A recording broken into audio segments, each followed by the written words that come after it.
Bíblia de Estudo NAA, comentário de Salmo 1. Salmo 1.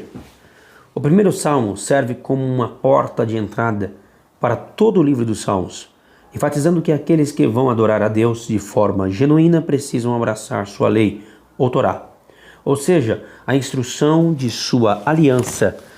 Este salmo usa tópicos encontrados na literatura de sabedoria, como provérbios, e os transforma no tema da canção.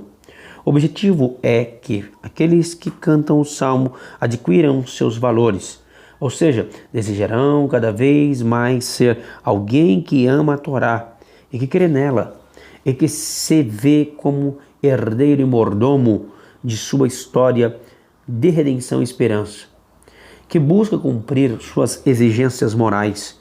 Eles podem se deleitar na ideia de estar entre os justos, sentindo que nada se compara com tamanha bênção, pela manutenção do contraste.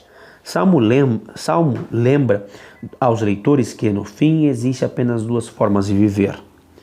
Salmos 1 e 2, contrastando as fontes de valores. O homem verdadeiramente feliz guia sua vida pela instrução de Deus e não pelo conselho daqueles que rejeitam essa instrução. Salmo 1:1. Bem-aventurado. O homem verdadeiramente feliz é feliz porque Deus o cobre com o seu favor.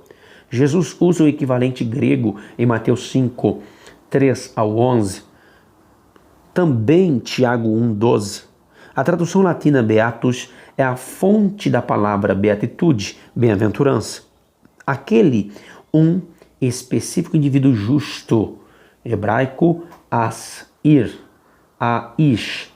o homem, e é colocado como um exemplo a ser imitado pelos outros. Tal ensinamento, como o uso de um exemplo concreto, é como na literatura de sabedoria do Antigo Testamento. Ímpios, pecadores, escarnecedores são pessoas, inclusive de Israel, que se recusam a viver de acordo com a aliança. O justo rejeita a orientação moral do estilo de vida dessas pessoas. Alguns estudiosos veem um aumento no nível de pecaminosidade nos termos ímpios, pecadores e escarnecedores, ao lado de um aumento no nível de lealdade nas metáforas anda, se detém, se assenta. Talvez é provável que os termos ímpios e pecadores aqui sejam equivalentes, enquanto o termo escarnecedores certamente represente um comprometimento maior com o mal. Provérbios 19:25 até o 20, versículo 1. 2. Na lei do Senhor. Pode se referir à instrução de Deus, hebraico Torá, que normalmente designa a lei de Moisés, particularmente como ele fala na aliança.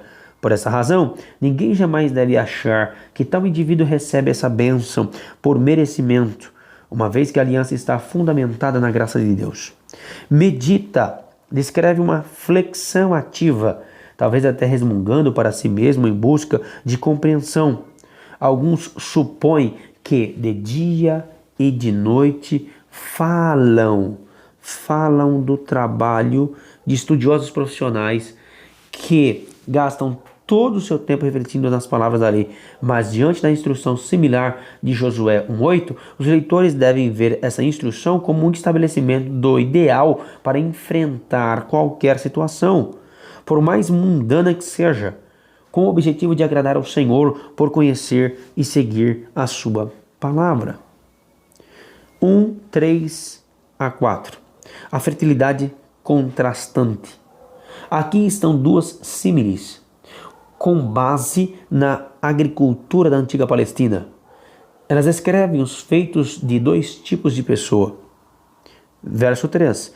A primeira imagem é a de uma árvore em clima seco, a qual, no entanto, prospera por causa do seu constante suprimento de águas. Uma árvore dá frutos, não para si, mas para os outros. Dessa forma, quando o justo é bem-sucedido, bem-sucedido não o é para si mesmo. E este sucesso não é necessariamente material. Ele é bem-sucedido em trazer benefícios para outros. Jeremias 17:8, para a mesma imagem. Verso 4, ímpios, veja o versículo 1. Palha são as peles e cascas removidas pela debulha, que são mais leves do que os grãos comestíveis. Quando o agricultor joga o trigo no ar, o vento dispersa a palha. Aqueles que rejeitam a aliança de Deus são como a palha, pois não trazem benefícios para ninguém. 35:5. 5 e 6. Os resultados contrastantes da vida de cada um. Esses dois versículos levam os leitores a refletir sobre isto. Para onde esses dois tipos de vida conduzem? Eles mostram que Deus fará com que o contraste dure para sempre. Verso 5, por isso indica que esses versículos são a conclusão do Salmo. Juízo pode ser qualquer julgamento em particular que caia sobre os pecadores nesta vida, mas é mais provável que seja o julgamento final, que permite que alguns entrem na congregação dos justos, enquanto exclui outros. Eclesiastes 12:14. Verso 6. Conhece pode ser algo mais forte do que simplesmente sabe. Uma vez que Deus sabe dos ímpios e seus desejos mais secretos. Salmo 94, do 8 a 11. Alguns têm argumentado que a palavra significa cuida, mas é melhor considerar como conhece com afeto e aprovação, ou seja, prefere. Gênesis 8:19, Amós 3:2. Perecerá, ou seja, terminará em destruição.